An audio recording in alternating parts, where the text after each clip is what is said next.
नमस्कार, जय हिंद। कैसे हैं आप सभी? आप सभी का स्वागत है आपके अपने परिवार में। दोस्तों, ग्रुप डी का एग्ज़ाम चल रहा होगा। उम्मीद है कि आप सभी अच्छे तरीके से एग्ज़ाम को दे रहे होंगे बच्चों। और पेशेंस रखना कि भगवान से दुआ करूँगा कि आप सभी का सिलेक्शन हो दोस्तों। ठीक है दोस्तों, ग्रुप डी में देखा गया है कि क्लासें बहुत, जो रासायनिक समीकरण का जो चैप्टर है वो बहुत ही ज़्यादा पूछा जा रहा है। कम से कम 2 से 3 क्वेश्चन पूछे जा रहे हैं इसमें से। तो दोस्तों, रासायनिक समीकरण, जो रासायनिक अभिक्रियाएं हैं, वो मैंने एनसीईआरटी बुक से उठा ली है। जितनी भी रासायनिक अभिक्रियाएं हैं उनमें कितने क्या अवशेप बनते हैं, संतुलन क्या होता है इनका, ये सारी चीज़ें अपन देखेंगे। देखो दोस्तों, यहाँ दे रखा है कि रासायनिक अभिक्रियाएं एवं उनके समीकरण। देखो, रासायनिक अभिक्रियाओं की जो विशेषताएं होती है ना, वो क्या क्या होती हैं, ये भी क्वेश्चन में आपसे पूछा जाता है कि रासायनिक अभिक्रिया और भौतिक अभिक्रिया, भौतिक परिवर्तन, रासायनिक परिवर्तन और भौतिक परिवर्तन में क्या चेंजेस होते हैं। तो देखो, रासायनिक जो अभिक्रिया होती है ना, उसमें अवस्था में परिवर्तन होता है। जो पदार्थ है उसकी अवस्था में परिवर्तन होता है। ठीक है। दूसरा, उसके रंग में परिवर्तन होता है, गैस का उत्सर्जन होता है और तापमान में परिवर्तन होता है। मतलब इन तीनों चीज़ों का आपको, चारों चीज़ों का आपको ध्यान में रखना है। एक तो अवस्था परिवर्तन होता है, उसके रंग में परिवर्तन होता है, गैस का उत्सर्जन होता है और तापमान में परिवर्तन होता है। ठीक है दोस्तों, एक क्वेश्चन तो अपना यहाँ से ही कंप्लीट हो गया। ठीक है। उसके बाद अगर मैं बात करूँ, उसके बाद तो रासायनिक समीकरण। देखो, रासायनिक समीकरण क्या है? रासायनिक अभिक्रिया को संक्षिप्त रूप में लिखना रासायनिक समीकरण कहलाता है। जैसे मान लो दोस्तों, अगर जल बनता है तो वो कैसे बनता है, उसका समीकरण क्या है, वो चीज़ें लिखना ही रासायनिक समीकरण कहलाता है। ठीक। जब ऑक्सीजन की उपस्थिति में मैग्नीशियम का दहन होता है तो मैग्नीशियम ऑक्साइड बनता है। क्या बता रहा है ये? कि जब ऑक्सीजन की उपस्थिति में मैग्नीशियम का दहन होता है तो मैग्नीशियम ऑक्साइड बनता है। ठीक है दोस्तों, तो ये चीज़ें अपन को, ठीक है दोस्तों, जब ऑक्सीजन की उपस्थिति में मैग्नीशियम का दहन होता है ना, तो मैग्नीशियम ऑक्साइड बनता है। देखो, जैसे यहाँ 2 Mg प्लस O2, तो 2 MgO। अब देखो दोस्तों, 2 मैग्नीशियम लेने का कारण क्या था? 2 मैग्नीशियम लेने का कारण ये था कि ऑक्सीजन के कितने अणु थे?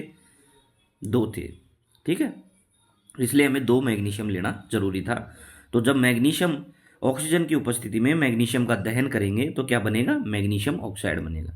ठीक है दोस्तों, तो ये चीज़ें अपन को ध्यान में रखनी है। ठीक है। फिर दे रखा है दोस्तों कि अभिकारक और उत्पाद दो चीज़ें होती हैं।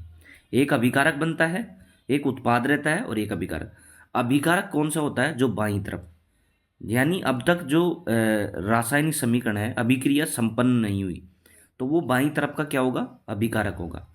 उत्पाद कौन सा होता है? दाईं तरफ, जो हमें रिजल्ट मिला है। क्या मिला है? हमें रिजल्ट मिल चुका है, वो होता है, क्या होता है दोस्तों? वो होता है उत्पाद, होता है वो। ठीक है।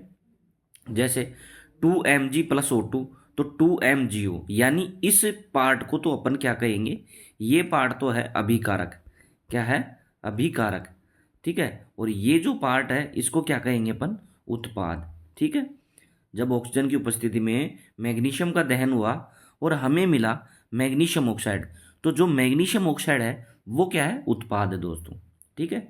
इसके बाद द्रव्यमान का संरक्षण। देखो, मेन बात क्या है कि जब पूरी अभिक्रिया में द्रव्यमान संरक्षण रहेगा ना, तभी की अभिक्रिया संतुलित कहलाएगी। यानी द्रव्यमान का संरक्षण क्या कहना चाहता है कि किसी भी रासायनिक अभिक्रिया में न तो द्रव्यमान का निर्माण होता है और न ही विनाश होता है। यानी द्रव्यमान जितना पहले था उतना ही बाद में रहेगा। ठीक है दोस्तों, तो द्रव्यमान संरक्षण का नियम यही कहता है कि द्रव्यमान संरक्षण के नियम में किसी भी रासायनिक अभिक्रिया में द्रव्यमान का न तो निर्माण होता है और न ही विनाश होता है। ठीक है। जैसे जिंक है, जिसकी अभिक्रिया में H2SO4 सल्फ्यूरिक एसिड से कराता हूँ, तो जिंक सल्फाइड बनता है और हाइड्रोजन गैस बनती है। ठीक है। ZnSO4 बनता है। ठीक है। अब देखो, ये अभिक्रिया, इधर जिंक कितने हैं? एक है, इधर जिंक एक है, SO4 HO4 H2, यानी यहाँ ये समीकरण संतुलित है। क्या है? संतुलित है।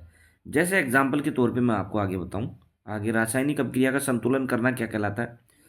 जैसे आयरन है Fe+H2, तो Fe3O4 प्लस H2। अब देखो यहाँ क्या है कि Fe है, यहाँ Fe3 है, यहाँ H2 है, H2O तो ठीक है, लेकिन O4 है, यानी ऑक्सीजन के कितने अणु हैं? 4 परमाणु हैं। यहाँ देखो चरण, रासायनिक अभिक्रिया को संतुलित करने के लिए प्रत्येक सूत्र के चारों ओर एक बॉक्स बनाना है। जैसे कि अपन ने ये बॉक्स बना लिया, ये सारे बॉक्स बन गए, ठीक है दोस्तों, ये बॉक्स बन गए, ठीक है, ठीक है दोस्तों, ये अपन ने बॉक्स बना लिया। चरण दूसरा क्या कहता है कि समीकरण में उपस्थित सभी तत्वों के परमाणुओं की संख्या की सूची बनाना है। जैसे मान लो तत्व कौन सा है? Fe है। अभिकारक में परमाणु कितने हैं? LHS, यानी बाई साइड कितने हैं? 1 है Fe का, और उत्पाद में कितने हैं? राइट साइड में 3 है। फिर हाइड्रोजन इधर है तो इधर 2 है, इधर भी 2 है। चलो हाइड्रोजन तो क्या है? संतुलित है। इधर तत्व ऑक्सीजन है, ऑक्सीजन का कितना है? 1 है, और इधर उत्पाद में कितने? 4 है। यानी अपन को ये चीज देखना है कि जो LHS में होगा वही RHS में होना चाहिए, ठीक है। जो तत्वों की संख्या LHS में है वो RHS में होनी चाहिए। फिर आता है चरण 3, ठीक है। चरण 3 क्या है? सबसे अधिक परमाणु वाले यौगिकों को पहले संतुलित करना है। सबसे अधिक परमाणु वाले यौगिकों को क्या करना है? पहले संतुलित करना है। जैसे ऑक्सीजन को संतुलित करना है, LHS में 1 है, RHS में 4 है, अतः LHS में O को 4 से गुणा करना है, यानी LHS में इधर 4 से गुणा करना है। अब देखो जैसे Fe था, यहाँ ऑक्सीजन को 4 से गुणा कर दिया तो ये ऑक्सीजन कितने हो गए? 4, यानी इधर भी 4 हो गए और इधर भी 4 हो गए, ठीक है दोस्तों। ये अपन को प्रॉपर तरीके से पता चल गया। इसके बाद ये क्या कहना चाहता है? इसके बाद कहना, अब LHS में H भी 8 हो गए तो RHS में 4 से गुणा करो। यानी देखो इधर H कितने हो गए? 8, तो इधर कितने हो जाने चाहिए? 4 हो जाने चाहिए। भाई इधर भी 4, 8 हो जाने चाहिए, तो 4 तो हैं, लेकिन अपन इसको 2 से गुणा कर देंगे तो कितना हो जाएगा? 8 हो जाएंगे। यानी Fe4H2O, Fe3O4 प्लस 4H2। अब Fe के दाईं तरफ 3 है, अतः LHS में Fe को 3 से गुणा करना है, ठीक है दोस्तों। तो ये इधर गुणा कर देंगे 3 से। अब देखो इसका संतुलित समीकरण आ गया, 3Fe plus 4H2O, Fe3O4 plus 4H2O। देखो यहाँ हाइड्रोजन कितने? 8 है, तो यहाँ भी हाइड्रोजन कितने? 8 है, ठीक है। यहाँ फेरस यानी आयरन के कितने हैं? 3 है, तो यहाँ भी आयरन के कितने? 3 है। ऑक्सीजन के यहाँ कितने हैं? 4 है, तो यहाँ ऑक्सीजन के कितने हो गए? 4।